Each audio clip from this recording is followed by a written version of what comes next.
V uplynulých 2 dňoch bolo na Katolíckej univerzite v Ružomberku rušnejšie ako obvykle. Dôvodom bola výročná konferencia Medzinárodnej asociácie katolíckych vzdelávacích inštitúcií. Jej hlavná téma niesla názov Vedy o vzdelávaní v službe kvality života.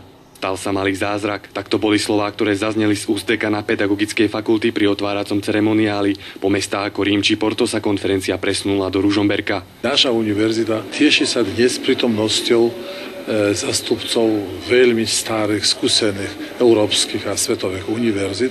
Máme ľudí z celého sveta. Katolícka univerzita v Ružomberku sa stala centrom kongresu zámerne. We know that the University of Ružomberok Vieme, že univerzita v Ružomberku oslavuje 10. rok jej vzniku a Ružomberok má svoje skutočné miesto v univerzitnom svete, kde sa katolícke univerzity vždy radi stretnú.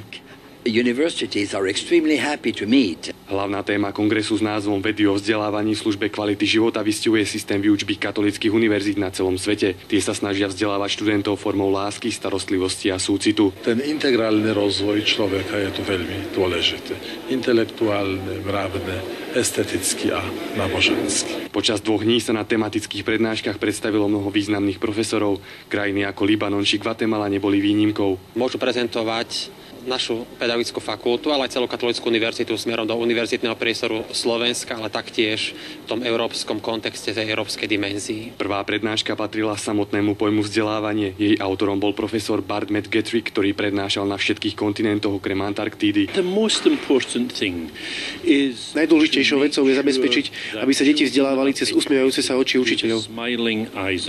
Podľa viacerých odborníkov, tak ako sa slovo telom stalo, tak aj vzdelávanie je vtelené v srdciach ľudí.